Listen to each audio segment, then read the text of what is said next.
C'est parti, visite du moulin. Là, il y a un petit pont. Là, il va falloir aller par là-bas. C'est ça? Un petit pont? Oui, il y a un petit pont. Ah, ben oui. Je sais pas où est-ce que On va y ça... revisiter après. Je sais pas où est-ce que ça mène. Ça va sûrement nous donner des places où visiter.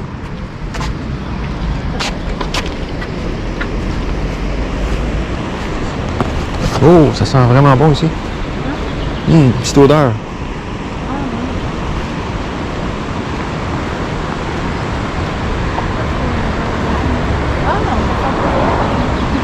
Une visite privée avec des Québécois.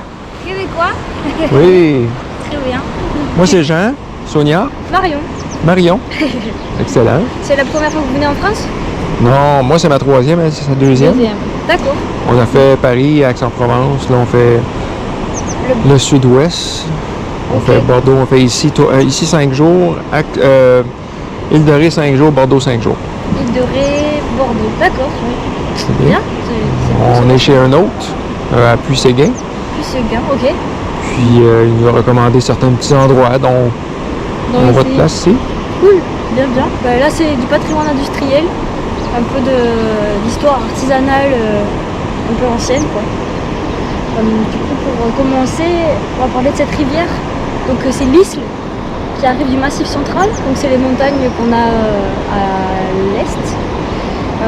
Elle descend sur 250 km en arrivant par Périgueux. Et elle va se jeter à Libourne, dans la Dordogne, qui va elle-même se jeter dans l'Atlantique. La belle Dordogne. Le lien avec vous. La belle Dordogne. Oui, c'est un beau fleuve, en effet. Et du coup, il y a une belle histoire de moulins sur les bords de l'Isle. Et on date de la première arrivée humaine avec les Vikings en 800, qui ont installé le village de Puy-Normand par lequel vous passez pour aller à Puy-Seguin. Et du coup, pour naviguer sur cette isle, puisqu'on avait plein de marchandises à transporter, on avait installé comme ça des dénivellations, des cascades artificielles pour rendre le cours de la rivière plus harmonieux. Parce que les rivières comme ça dégonflaient et gonflaient énormément selon les saisons, ce qu'on appelle l'étiage. Et du coup ça permettait d'harmoniser ce cours d'eau. Les bateaux qui passaient s'appellent des gabarres. D'ailleurs on peut faire pas mal de tourisme en Dordogne sur des gabarres. C'est des bateaux avec un fond plat qui pouvaient tout à fait passer des reliefs comme ça. Ah oui, Et simplement ton. c'est ça. Parce qu'en fait en plus d'avoir le fond plat, sur les rives, on avait des chemins qu'on appelle halage, où des bœufs et des chevaux finissaient de tracter ces bateaux. C'était des... Pour remonter aussi? Pour remonter, je me Pour remonter, il y avait des canaux de dérivation avec des écluses, des ascenseurs à bateau. Donc là, le canal qui permettait de remonter, il est juste derrière, et l'écluse un peu plus loin. Ok, où est-ce que le petit pont là? Voilà, vers par ici, vous avez une écluse par la suite. Okay. Si vous faites une balade comme ça, vous pourrez la voir. Okay. Ça, c'était pour remonter. Et après, le barrage là, il est assez petit, il a été construit en 1825, date antérieure à la construction du moulin. Et ça, c'est un petit peu rare. D'habitude, on fait le moulin puis le barrage. Et là, on a eu le barrage puis le moulin. Parce que, en fait, celui de Saint-Seurin-sur-Lys, le moulin, est plus vieux. Après, du coup, ce moulin, il a été construit que en pierre de taille calcaire, puisqu'ici, on a beaucoup de carrières. Il a fallu 3 ans à peu près pour le construire. Et en fait, au niveau des cintres, comme ça, que vous allez avoir la hobe, la roue à eau, qui permet d'alimenter le moulin en force hydraulique. Donc il y a eu d'abord cet élément qui a été construit, après il y a eu la grande pièce dans laquelle vous êtes entré, puis l'étuve qui est ici, qui permettait de dessécher la farine. On le faisait chauffer par le bas, on l'amenait par la passerelle métallique, et là on l'a séché bien pour pouvoir l'exporter sans risque de moisissure. Et aujourd'hui c'est les cuisines du restaurant et au-dessus les bureaux administratifs. Et après, vous aviez 2 entrepôts sur le parking qui ont brûlé et on comprendra quelles ont été les conséquences après. Donc là, on peut s'avancer.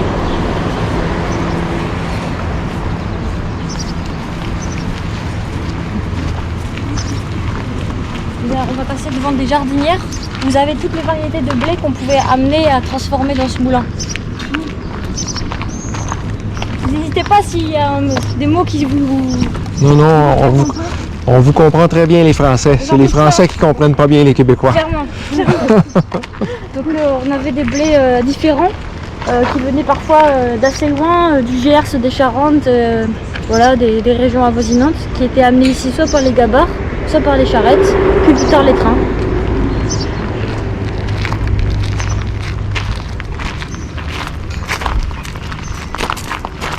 regarde beaucoup de films de Xavier Dolan, donc je me familiarise avec un peu de québécois. Mais oui, que personne non plus, je pense. Oui. Très bien. Bonjour. Bonjour. Bonjour.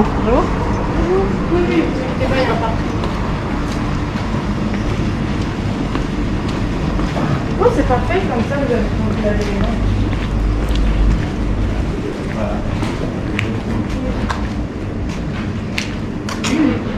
Donc à l'extérieur, j'ai expliqué que la rivière qui allait alimenter le moulin en force hydraulique s'appelle l'Isle et arrive du Massif central, et que le moulin que vous allez visiter a été construit en 1847 par un ingénieur hydraulique, ça je ne l'ai pas dit, qui s'appelait Charles Froin.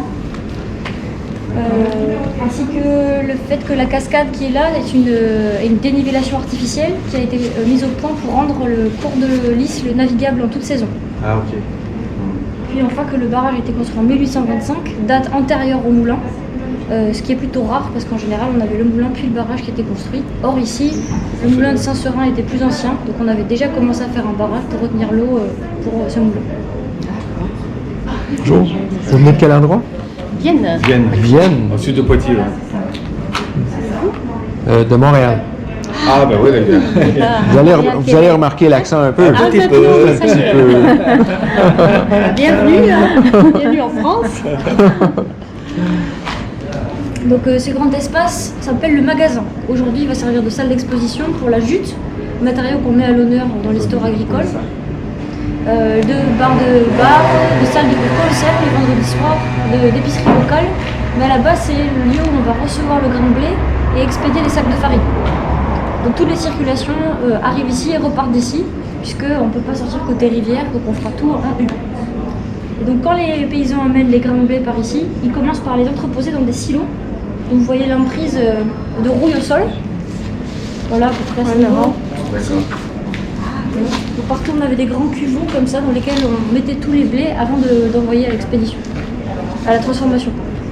Mais en fait, les gens ils venaient porter leur blé puis ils venaient leur chercher en sac après ou tout était mélangé, tout le monde? Alors c'était un peu comme une coopérative, tout le monde amenait ses blés et repartait avec des tickets qui étaient l'équivalent en pain.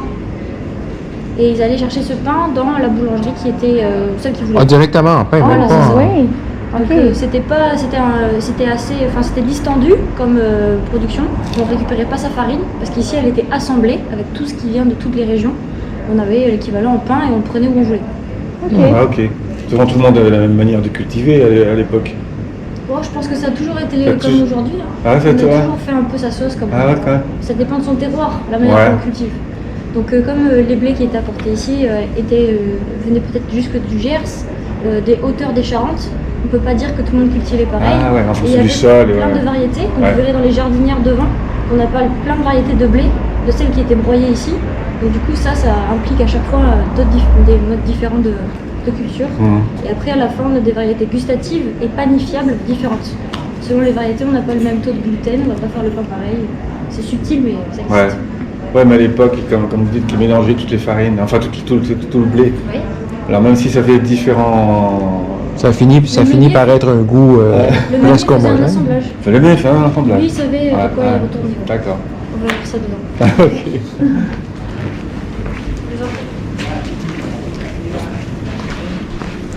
Tous les sacs en fait de lui, parce Quand on rentre dans des pièces en pierre, ça sent pas pareil.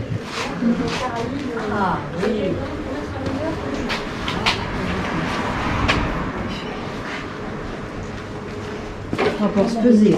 Tiens, on va se peser. Mange une meule.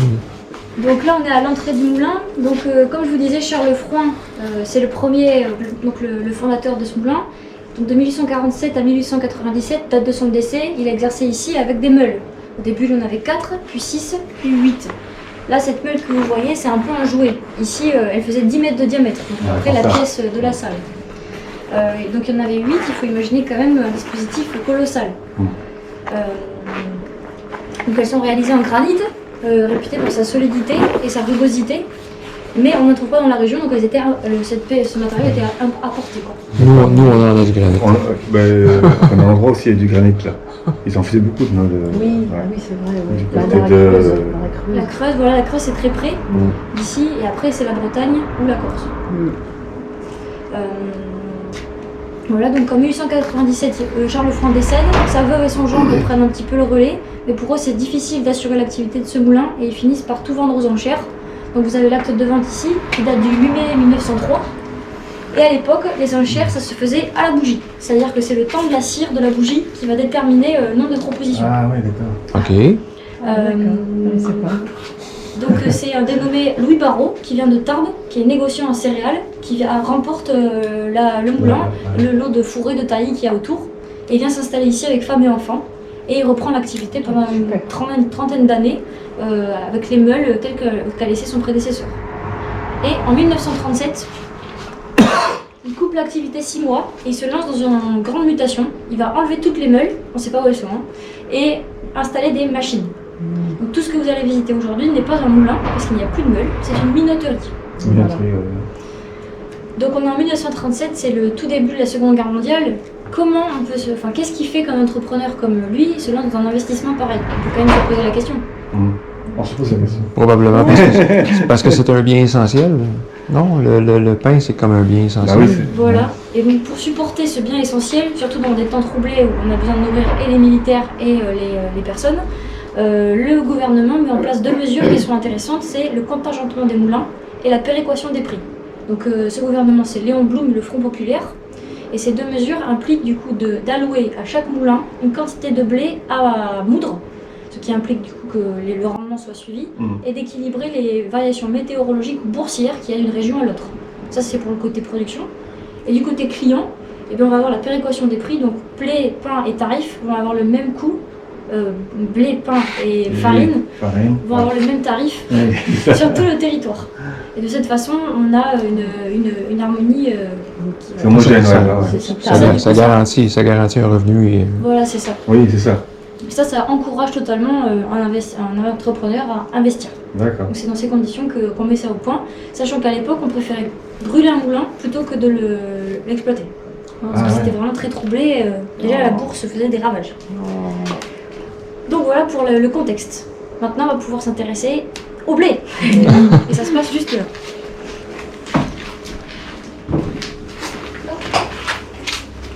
Donc depuis les silos stockés dans le magasin, on amène une certaine quantité de blé par brouette ou charrette jusqu'ici, et c'est versé dans cet entonnoir qui s'appelle une trémie.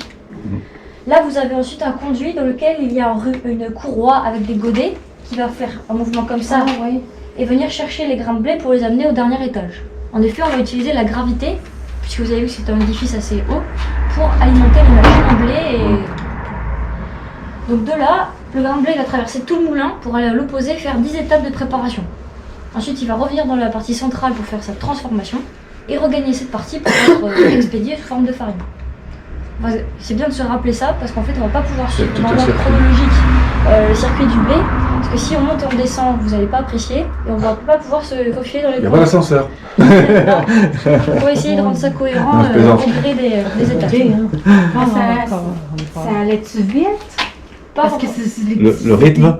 petits plats de rien du tout. Oui, là, ouais, ça s'emmène comme ça. En continu. Oui, c'est ça. Continue. Et là, dans la trémie, on enlevait les impuretés du blé, peut-être, non, en même temps, non? Parce Non, que, ça va suivre. Étape de préparation. Ouais. En fait, ce qu'il faut comprendre aussi, c'est que c'est par petites quantités qu'on peut distribuer dans les machines. Si on en met tout comme ça, il faudrait des dispositifs colossaux. Ouais. Alors que là, on a plein d'étapes, 10. Donc il faut que ça rentre tout ça, chaque machine. Progressivement. Vous allez voir, c'est normal que ce soit petit. Mais c'est une très bonne remarque, c'est la première fois qu'on l'a faite. C'est ça, c'est pour mettre la quantité pour que chaque étape puisse se faire de bout en bout. OK.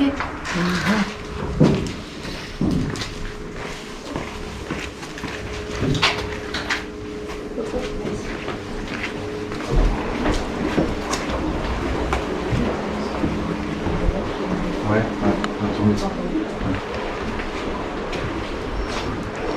Donc là, est-ce qu'il n'y a pas un son qui vous frappe par l'idée ici? Ben, on entend l'eau, Attends, comment Le son de l'eau. vague. Le son de l'eau, exactement. Ouais. Donc en fait, sous vos pieds, exactement ici, il y a la trappe qui permettait d'accéder à la roue à eau, donc la hob, qui est verticale et qui va du coup, vous voyez, la rivière est plus basse ici, permettre de récupérer l'eau de la retenue faite par le barrage et être alimentée en continu par la force hydraulique. Donc c'est réellement pas le courant de la rivière, mais la retenue qui met sous pression la roue et qui la fait tourner comme ça, qui va faire marcher le moulin. D'accord. On ne va pas la retourner là. Et non. On ne verra pas. Hein. Et non. C'est dommage. C'est un axe de restauration intéressant, mais pour l'instant, on va On va pas. Donc du coup, en Sur le trappe, relais là. de la roue, on va avoir une turbine qui est dessous là. Et sous l'esplanade, si vous vous penchez, vous allez voir l'arbre avec à chaque fois la roue qui est relayée par une courroie. Et c'est ces courroies qui vont distribuer la force hydraulique dans chacune des machines.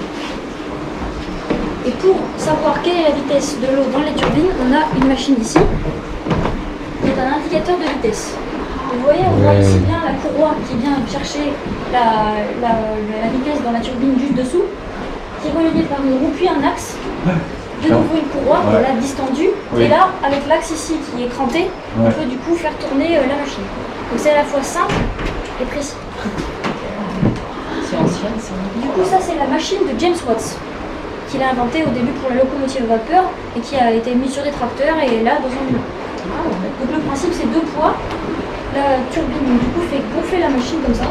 Avec un, Et on va avoir donc les deux taquets qui vont mettre en branle la clochette. Là ça va descendre.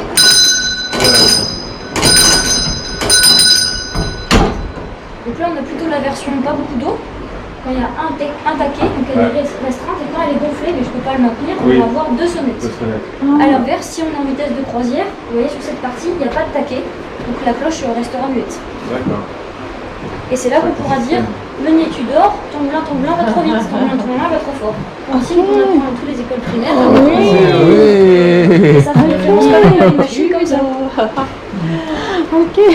Les chansons françaises dont on n'a jamais eu l'idée que c'est. Oui, c'est vrai.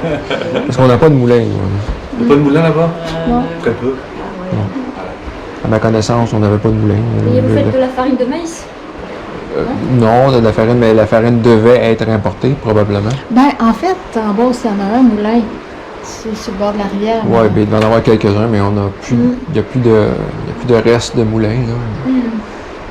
Parce qu'il y a la fécule de pommes de terre aussi qui demande d'être écrasée.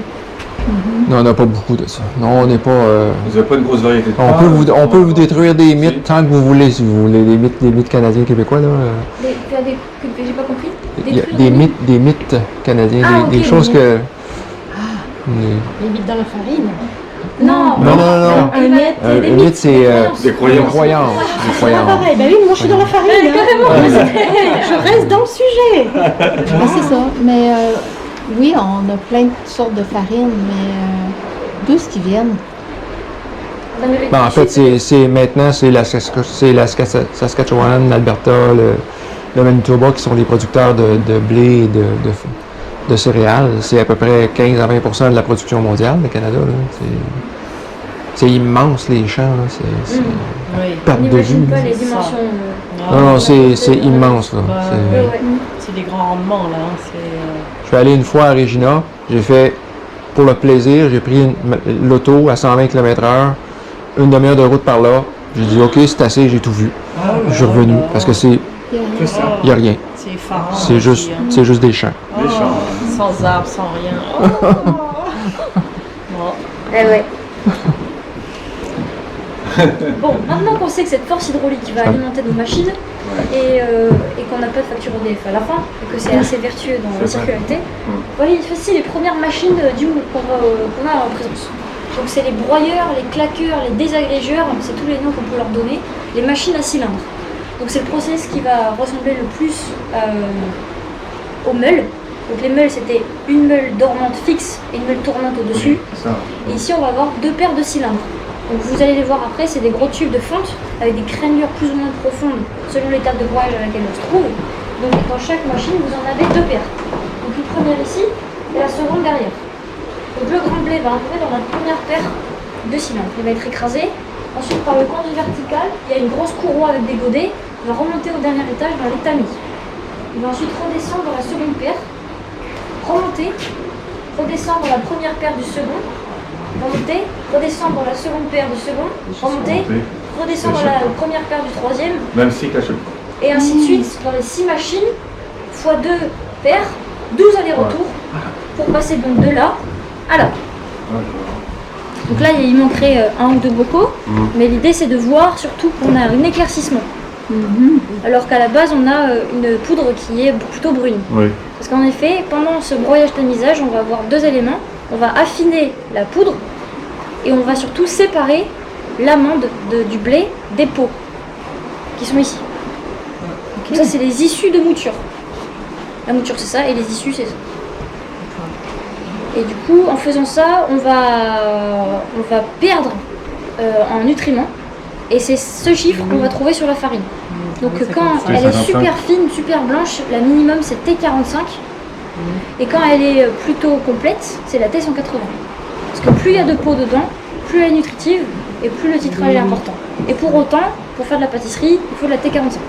Parce qu'on cherche une texture plus que de quoi se nourrir. Ouais, c'est ça. Du coup, il y a moins de fibres. C'est ça. Oui, c'est ça. On va dire qu'elle est plus raffinée.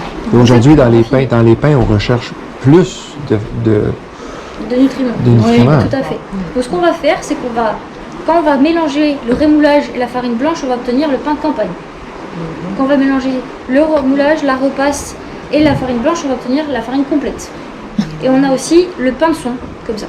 OK. Donc c'est pour ça que Différentes variétés. voilà, si vous voyez la boutique, vous verrez pain de campagne, pain de complète, ça veut dire qu'on a réinjecté à chaque fois, tac, dans la farine.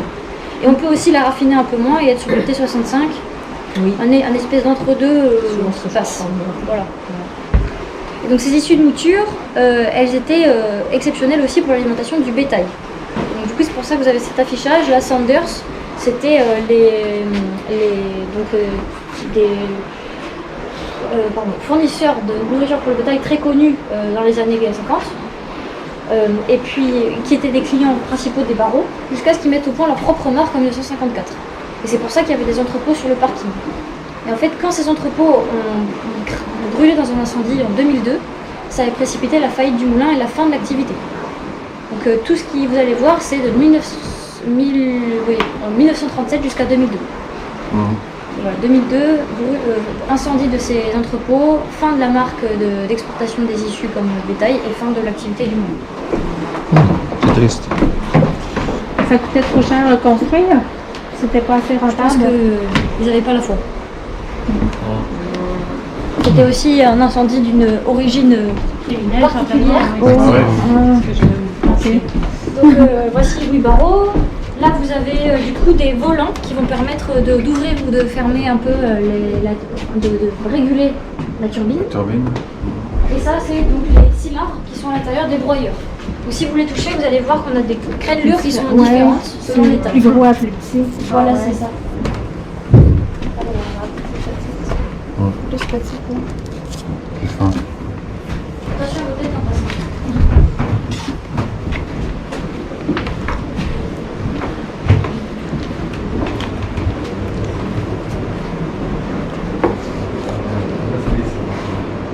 Salle de contrôle. Ah, le moteur électrique.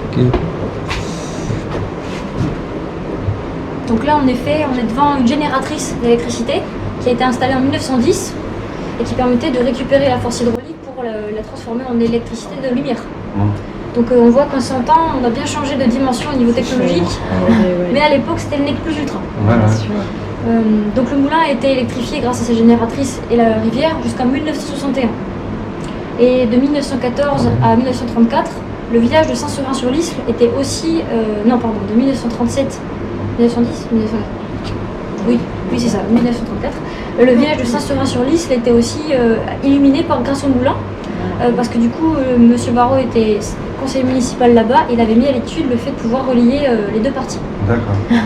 Mais c'était illuminé que sur les horaires de travail du moulin. Du coup, à Ah oui, forcément, quand il était. voilà, c'est ça. Du coup, à 21h, fini, et le dimanche, non. La bougie. Donc il fallait pouvoir communiquer quand même un petit peu avec les villageois. Donc vous avez au-dessus de vos têtes, il y a un circuit avec un bras de débrayage ici qui permettait de faire tressaillir une courroie et par suite la lumière dans les ampoules. Et comme ça, les gens savaient qu'il fallait passer sur la lampe à pétrole ou les bougies. Ah ouais, c'est un avertissement. Et en retour, il y avait une taxe par ampoule pour rémunérer un petit peu le meunier. Donc les plus modestes déplaçaient l'ampoule de pièce en pièce et les autres en avaient une dans chaque. Ouais, ouais. Déjà différents budgets. On est pour là, hein. J'ai eu ton dernier kit.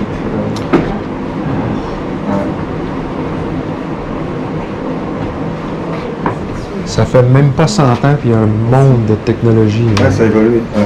Ça fait un pont. Hein. C'est impressionnant. Hein. On ne réalise pas la technologie qui s'est passée dans 100 ans. C'est ça.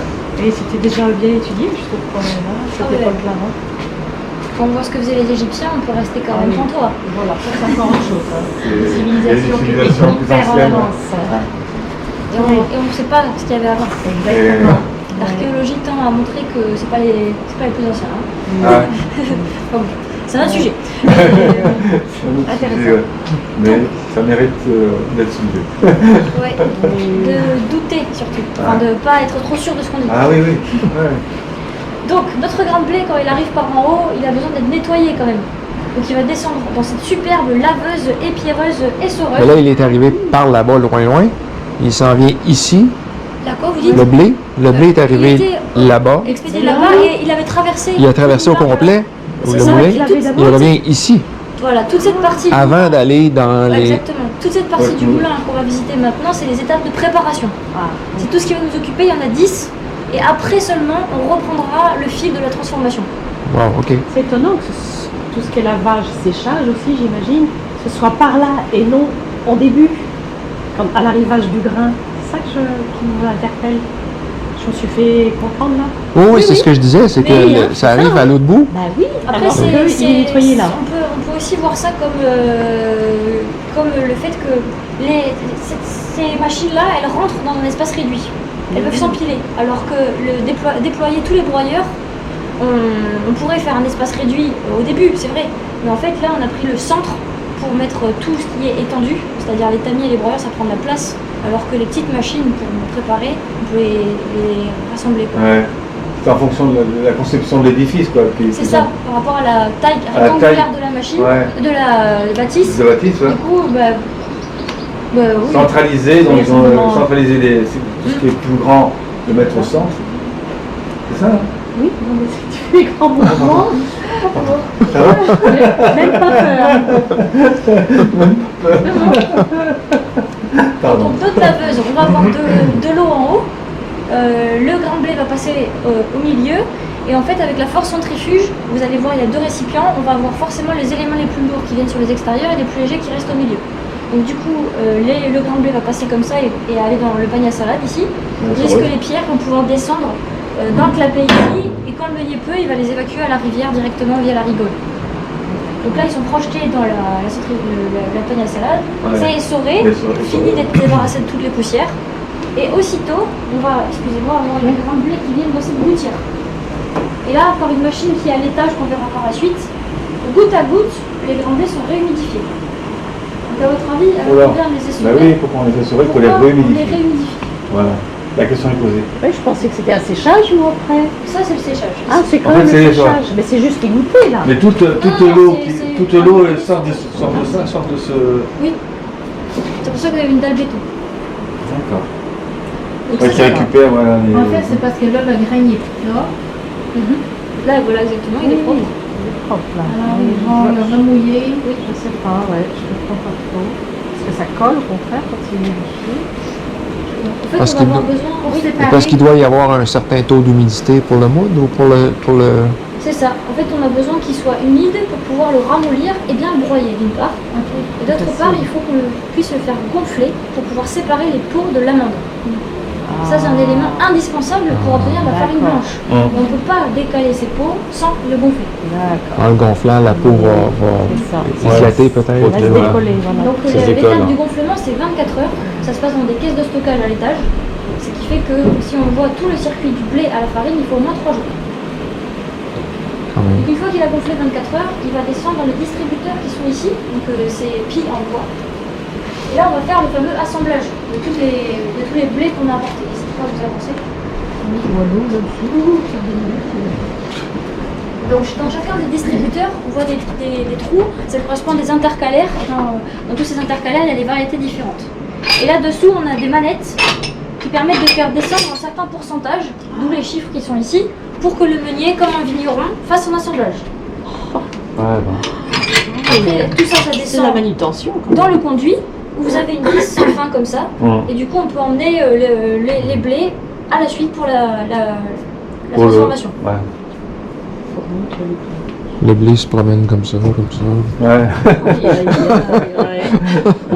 Du coup, en passant, vous allez voir, il y a des potences comme ça avec des crémaillères, ça correspond au système pour ouvrir ou fermer les pelles du barrage. Donc là, on peut aller voir ça de visu. Ah ben oui. Ouais, parce qu'on a l'eau en dessous. Hein. Imagine s'ils se trompent toutes.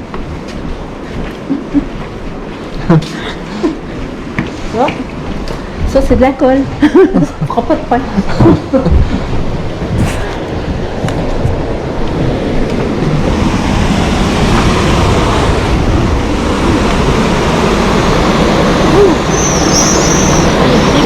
Ouais, c'est ça, ça coupe pas carré. Comme un peu rond.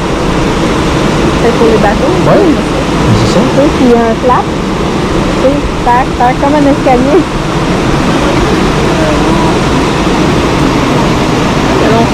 Ça, c'est navigable. Regarde le bateau. Ouais, un bateau avec un barbecue dans le milieu. Un espèce de rond.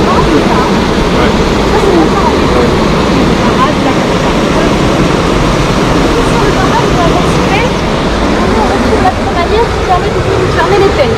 Et plus on ouvre les pelles, moins on a d'eau dans le moulin. Puisqu'elle en est vraiment. Mais une fois par an, on ouvre tout pour du coup vider la retenue et faire ce qu'on appelle le déchômage, c'est-à-dire le nettoyage. Ce qui est intéressant de constater aussi, c'est que le barrage occupe qu'un tiers du lit de la rivière. Oui, c'est vrai. Ouais. Donc du coup, l'impact du moulin va être relativement faible sur la continuité écologique. Pour validation, on a en France la réserve de l'Oberred, qui est classée Malène de sphère à l'UNESCO, qui valide le fait qu'on a quand même une belle faune. On a aussi des poissons comme les lamproies, qui continuent à passer ici. Et les lamproies, c'est un peu comme les anguilles, elles ont besoin de remonter les cours d'eau pour faire leur nidification. Donc aujourd'hui encore, on a une spécialité régionale qui s'appelle la rillette de lamproie, qui est un peu comme le caviar, si vous connaissez. C'est parce qu'il faut vraiment le manger goutte à goutte et que cette pêche est très rare. Et je vous invite à le goûter avant que la pêche soit interdite, c'est-à-dire dans à peu près une demi-année. C'est prévu parce que c'est trop rare maintenant ces poissons. Donc il y en a à la boutique. Là c'était le moment de publicité.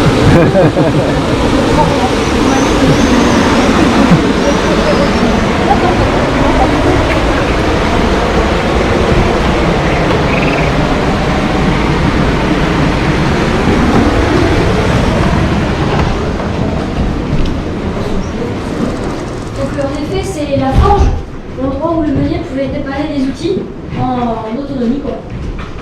Et là, vous avez des maquettes de gabarres, les fameux bateaux à fond plat. Après, il y a pas mal de maquettes qui correspondent aux outils agricoles de l'époque qu'ont réalisé les bénévoles qui travaillent dans ce moulin. Il y en a encore des gabarres là dans le cochon. Elles sont plutôt en Dordogne. En Dordogne, Oui, c'est ouais. mitoyen. Ouais, c'est cool. Après, ce qui se passe, c'est que l'Isle, par exemple, elle n'est plus navigable depuis 1968. Donc on ne va pas avoir de gabarre ici. Elle n'est pas navigable pour quelle raison? Parce que c'est un arrêté gouvernemental Ouais. qui correspond au fait que les cours d'eau sont devenus publics et que du coup on a eu un défaut d'entretien et on a arrêté la navigation. Après, ça ne nous regarde pas. C'est une décision. Donc on va pouvoir prendre l'escalier et vous aurez en haut à droite un conduit trop bas. Faites attention à vos têtes. C'est la vendoise, hein, vous disiez le poisson. Excusez-moi. Pardon? C'est la vendoise, vous disiez le poisson. La lamproie. Lamproie. C'est un poisson très moche. Je le vois. Poisson moche. Elle vient d'essayer de Ben, nous ça doit vendre. être un peu comme ça parce que Oui, ça ressemble à l'anguille en fait. Ils sont mis l'anguille, mais l'anguille a peu ou prou disparu. Ouais. Donc, tandis que l'emploi, oui. C'est vrai que ça peut arracher un bras. Ça, C'est un mythe. C'est un mythe. ça, c'est l'anguille, c'est le silure. C'est le silure. Ah, le silure. Le silure, c'est un poisson invasif qui Oui. est ici Carnivore. Il y en a maintenant, qui aussi. fait 2 mètres de long. Qui peut aller jusqu'à 2 mètres. Tu peux aller. Très souvent, moi j'en vois des carcasses à côté de chez moi dans la Dordogne. Sur les côtés, il y a des carcasses de silure. Ça fait 2 mètres. Quelle horreur. Ah ouais, C'est c'est carnivore. comme ça, quoi. Ouais. Et on a plein là-dedans. C'est carnassier, ça. Ah, c'est que Et ça mange ils les autres sont- poissons. ils c'est sont ça, le blancs. problème. Et leur peau est dure comme du cuir, elle est épaisse comme ça. C'est phénoménal. C'est Mais ça vit dans impressionnant. la dog dung, ça, Oui. c'est Ça a été introduit. c'est sale, Ça a été introduit en fait pour la pêche et ça a pullulé. Ouais. Et depuis maintenant, Bah, c'est ça, c'est que ça mange les autres poissons. ça mange quoi. tout, ça C'est gobe les problème. truites, des trucs comme ça. Ah bah oui, hein, ça peut, hein. C'est horrible ces poissons. Bah après, ça reste la vie. Hein. Et ben, Et- Ben, c'est ça, Jean, il ah, disait c'est que des... Oui, ça c'est des... Ouais, arracher un bras. C'est encore la faute du humain. Eh oui. Hein, voilà, hein. On va pareil.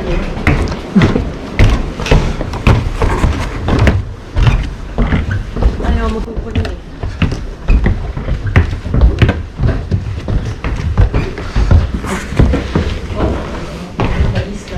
On a la tête ici. Là.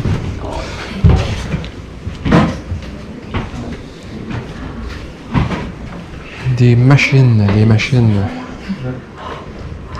Du coup, dans le circuit de préparation des grains de blé, il y a des étapes de tri. Donc ça, c'est une machine de tri par la forme. Donc on va avoir en fait des disques qui sont des cribles, exactement à la forme d'un grain de blé. Donc là, du coup, la matière va passer d'un bout à l'autre du cylindre, comme ça en aller-retour, pour du coup séparer ce qui est du grain de blé et ce qui ne l'est pas. Mais on va pouvoir, en faisant ça, évacuer les moitiés de grains de blé qui sont pourtant très bien pour la production.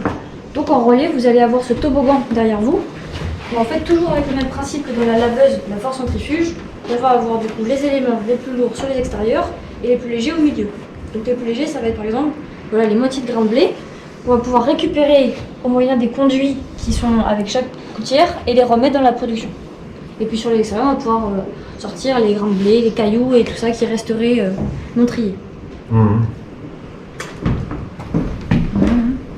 Pas de perte. Pas de perte, Et en tout à principe, fait.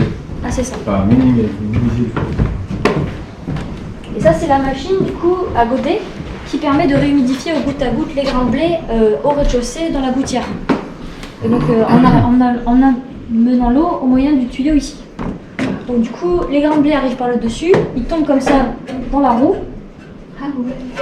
C'est rigolo ça. Et ça entraîne Si elle était plus petite. la noria de godet. Du coup, le meunier après se met à côté et là manuellement, il peut bouger les godets juste ce qu'il faut pour que, en tombant dans la cuve remplie d'eau propre, il puisse réhumidifier goutte à goutte la production en gérant absolument ce qu'il rajoute. Donc ça, c'est une machine que l'ingénieur français Siki Armazo a mise au point, simplement pour optimiser le savoir-faire ancestral des meuniers, c'est-à-dire regarder la production et savoir exactement comment on va la réhumidifier. Pas trop, sinon on fait tout germer, mais assez, sinon on ne peut pas ni ramollir ni séparer les pots de l'amande. C'est quelqu'un qui s'y Il était connaissait. combien à travailler en même temps? Il ne pouvait pas être toute seule pour tout faire Bah ça, là. non, là. Les opérateurs, c'était 2. 2 à la fois, le meunier et son commis. Pour tout la... Surveiller Ah oui? Mhm. Et en fait, ça tournait. Dans une journée, il y avait une équipe de 2, puis une équipe de 2. Mais c'était que 2 à la fois.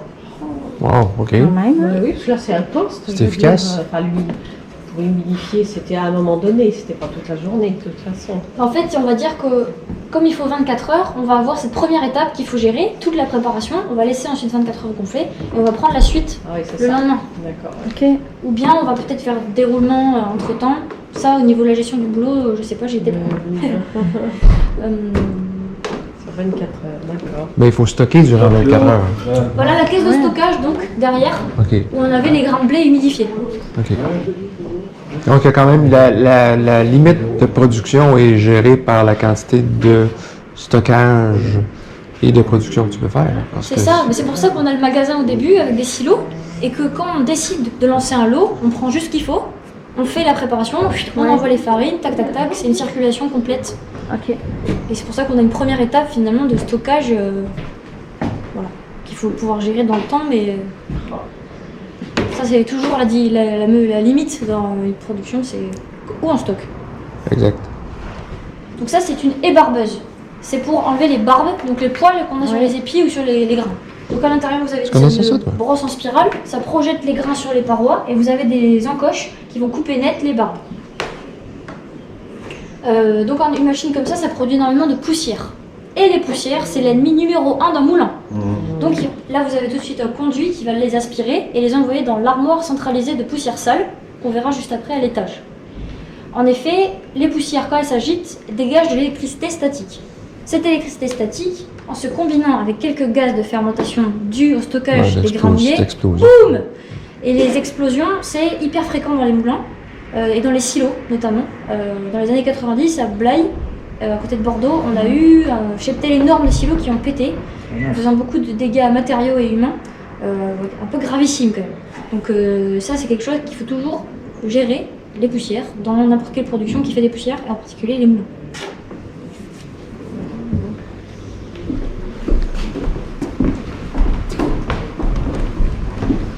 La quantité de tuyaux.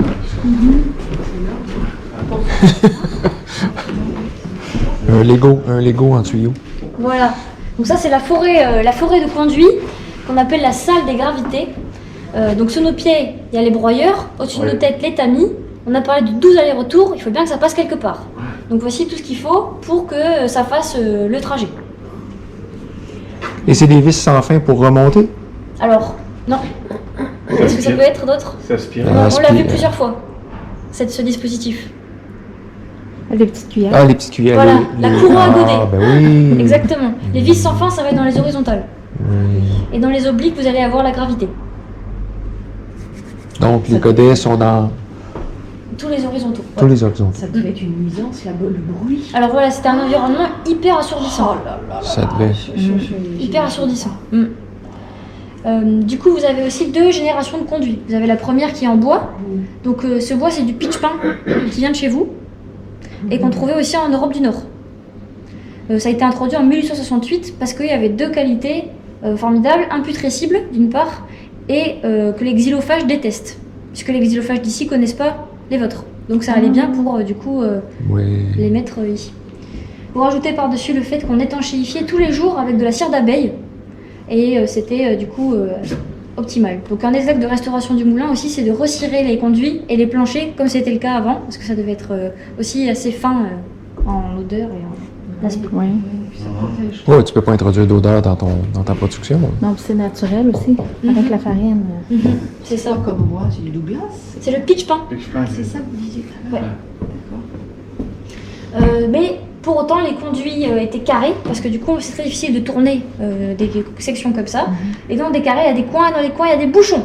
Donc à nettoyer, c'était pas top, et puis on avait un risque de salissure.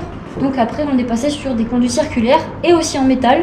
Comme ça, on n'avait pas besoin d'avoir un ébéniste à disposition. On pouvait le faire soi-même avec la forge, tout ça. Et puis par endroits, vous avez des bouches comme ça. Ça, c'est pour récupérer de la farine finie en cours de route. Donc là, on met le sac et on peut remplir et puis évacuer. OK, alors il descendait les sacs.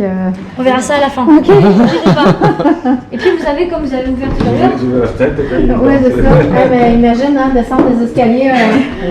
avec 80 kg, 100 kg de farine.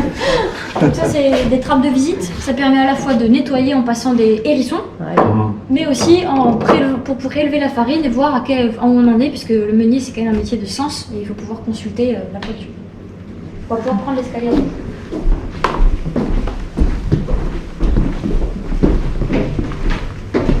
Je pensais pas que c'était gros comme ça. Non plus. C'est assez complexe, ça.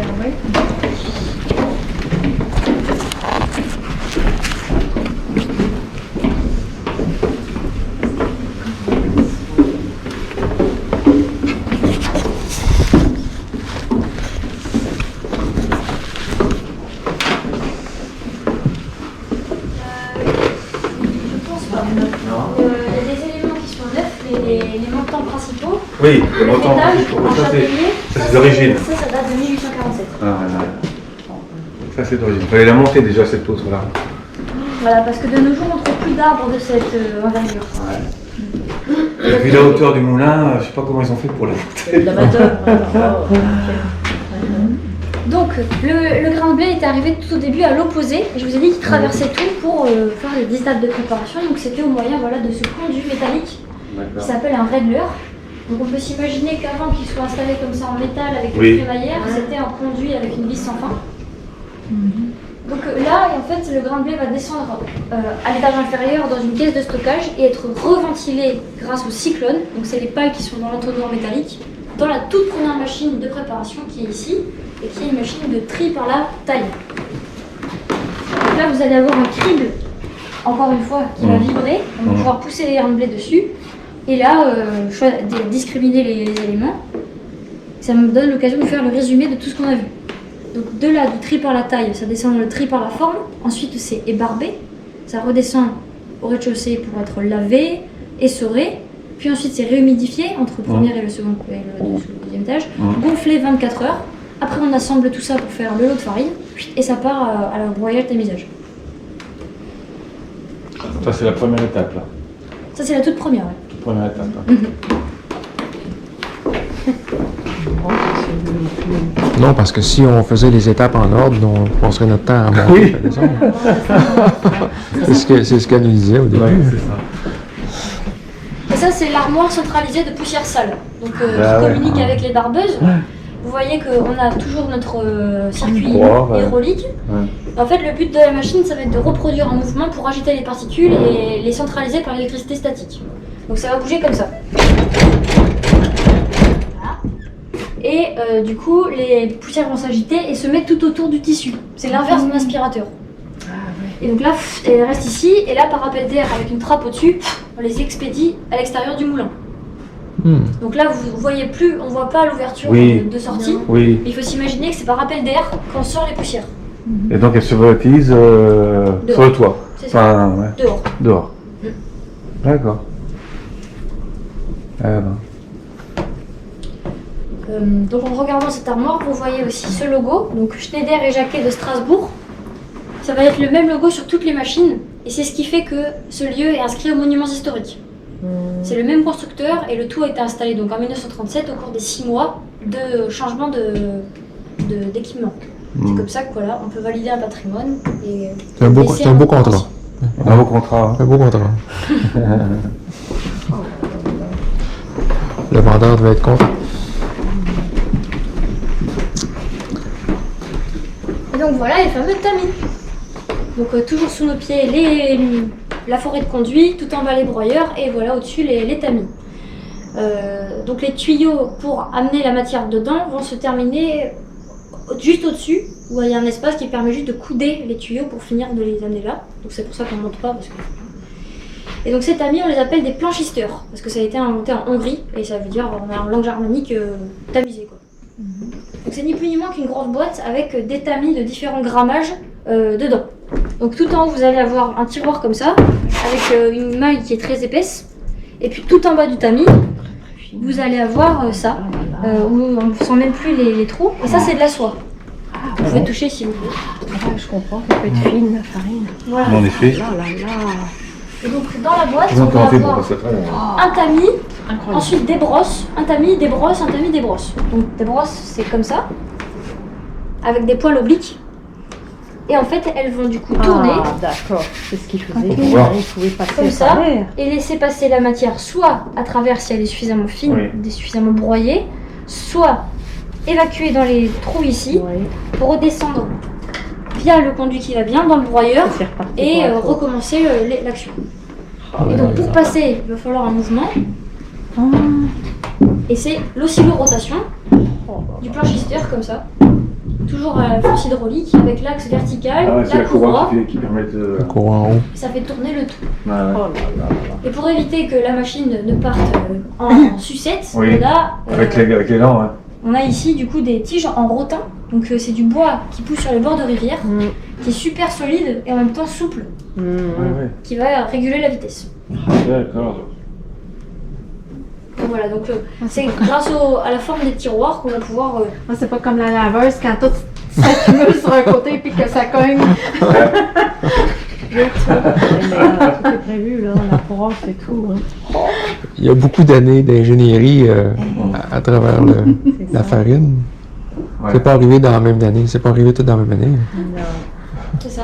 C'est un processus long où ça fait longtemps qu'on fait les mêmes verbes. Après, il faut synthétiser tout et puis... Il y a probablement des machines comme ça là qui doivent ressembler aux travaux manuels que les gens faisaient aussi. Avec des tamis. Avec des tamis. Tamisés comme ça, avec des brosses, etc. Et on dirait on pourrait automatiser, mais automatiser ce qu'on connaît. C'est ça. Donc la façon manuelle plutôt que de penser à Mais c'est... Mais on part de ça parce que ça fait Eh très oui. longtemps qu'on le fait, autant pour le pain qui est ancestral, mais on le faisait aussi pour les plantes, pour plein de choses. Du coup, c'est ça, l'ingénieur finalement il découvre, il n'invente pas. Et ça, c'est des planchisteurs fixes, ça ressemble plutôt à ça dans les minoteries modernes. Voilà. Là, vous avez l'établi avec les différents grammages.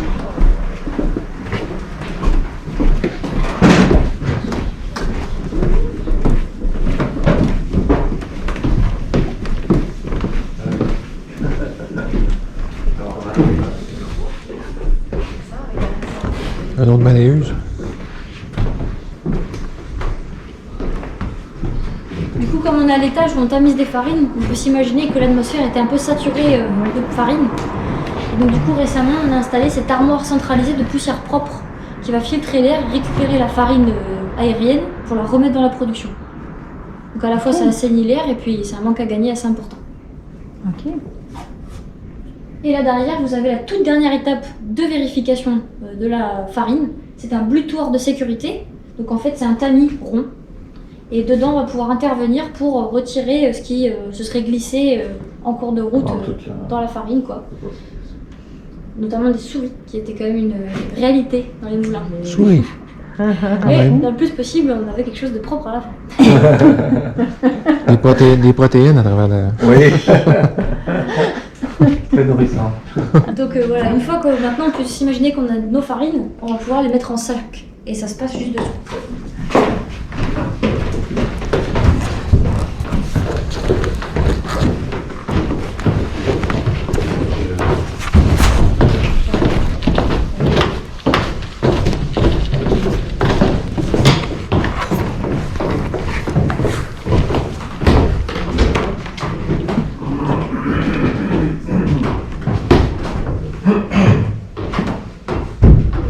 Donc en effet, on a pu récupérer de la farine en cours de processus, mais à la fin, pour être passé par le blutoir de sécurité, on est dans des caisses encore de stockage. Et ça communique ici avec donc, les fameuses bouches métalliques, une petite trappe, hop, et ça fait descendre la farine dans un sac de 100 kg de jute. 100 kilos. Et là, nous on ne le porte pas par l'escalier, on va utiliser un petit toboggan qui glisse aussitôt dans le magasin où nous Faire un allons essai rentrer. Génial. Ah bah oui, 100 kilos, faut les porter. Et de la même façon, on va avoir une autre trappe ici qui permet cette fois de faire glisser le sac sur la route au pied du camion. Ah ouais, directement. Ok, puis, ouais. Voilà, ça- Puis les sacs ça glisse étaient plus, mais- tous pesés ou Alors, c'était égal? C'était Les sacs étaient pesés, donc c'est pour ça qu'il y a 3 générations de balances. Là, vous avez derrière la plus ancienne, qu'on appelle la balance romaine. Donc d'un côté, vous avez la cage pour mettez son Ouais. L'axe, un axe horizontal au-dessus, et de l'autre côté, un poids à peu près équivalent. Et là, comme ça, on sait ce qu'on a. Après, vous avez une épaisse personne comme ça, là, Ouais. le plus commun. Et enfin, on avait des machines comme ça qui combinaient à la fois ensachage, pesée, etc. Donc depuis, on a quitté le sac de 100 kg, on est passé sur du 50 et aujourd'hui on trouve que du 25. C'est complètement interdit d'avoir des sacs de plus de 25 Au-dessus. kg maintenant. Ouais. En maçonnerie et tout ça, tous les sacs sont passés à 25 kg. Oui. Ouais.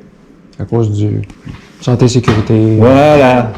Les mesures au niveau du problème de dos. C'est ça. Parce que vous aussi, vous avez le système de santé gratuit, donc on a le droit de faire des règles pour protéger l'humain. Ah, c'est le... Tu te remarques qu'en dit long. C'est vrai. Et on a aussi quitté la jute pour passer au papier. Papier. C'est un peu dommage parce que la jute a des qualités antiparasitaires. C'est un végétal qui, du coup, coupait dans la farine la possibilité de contamination. Mais pour autant, la jute, la toile de jute déteste l'eau. Donc on ne pouvait pas la laver, non. on la battait avec des lanières de cuir. On va dire qu'en Pour termes voir. d'hygiène, Ah ouais. on a un peu repoussé ça. On est passé au papier, donc on a perdu les qualités antiparasitaires, mais on a gagné aussi le fait d'avoir le poids pareil au début et à la fin. Ouais. Et donc dans nos sociétés bien carrées, c'est parfait.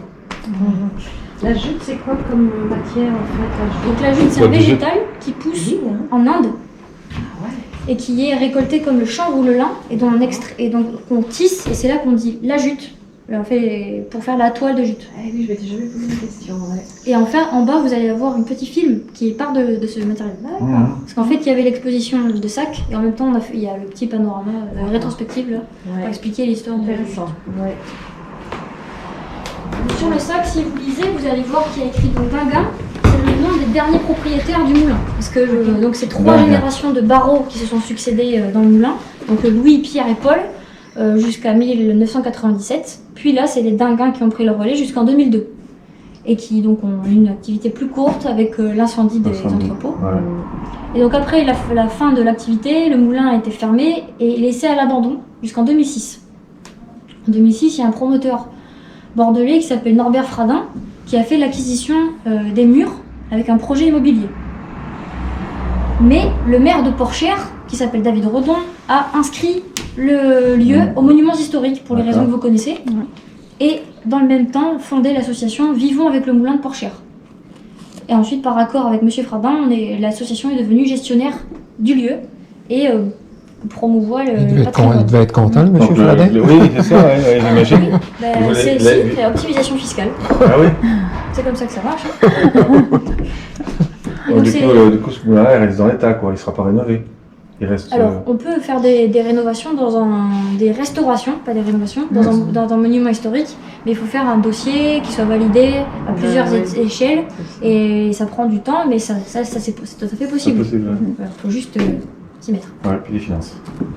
Exactement. Donc c'est grâce à vos visites que tout ça est possible. Merci à vous. Et c'est aussi dans cet ordre d'idée qu'il y a des activités nautiques qui sont proposées, comme les vélos d'eau, les bateaux barbecue. En bas, l'épicerie de produits locaux. Ouais. On propose aussi des ateliers de pain qui précèdent les visites. Voilà, tout ça dans l'idée de à la fois permettre la finance et d'autre part ramener un peu de vie sur la rivière, puisque ce moulin il en crée quand même. Et donc voilà. Ouais. Donc merci beaucoup de votre intérêt. Des notes. Fais-tu une commande? Vous commencez. Un sac de son, de Vous commencez la saison, là. C'est comment Madame Blanc, la saison 1964. 1964. Ouais. Il y a beaucoup d'écoles qui viennent, Ouais.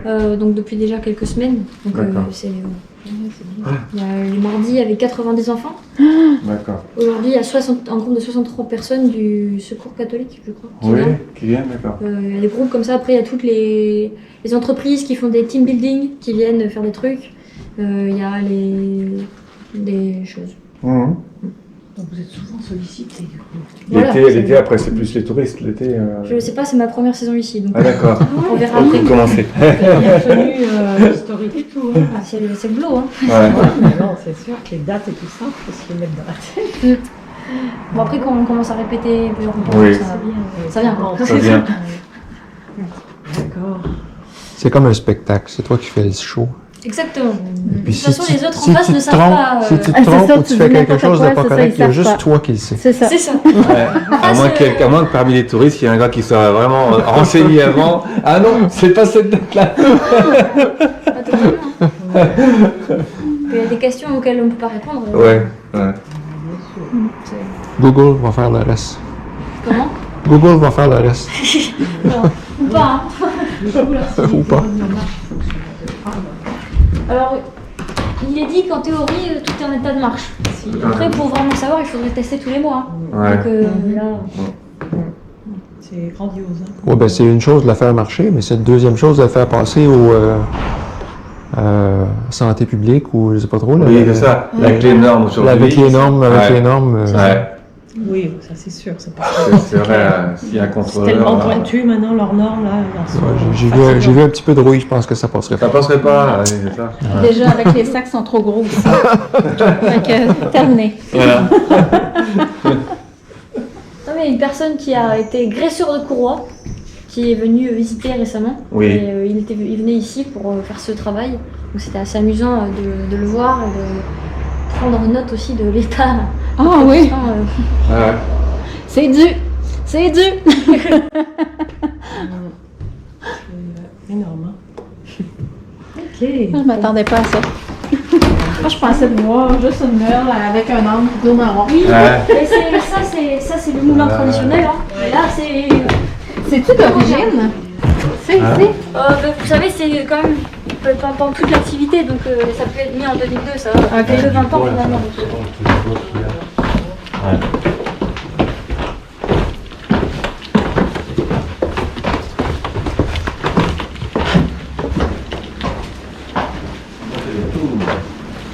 Merci. Merci beaucoup. Agréable. Ok, le petit film, c'est ça.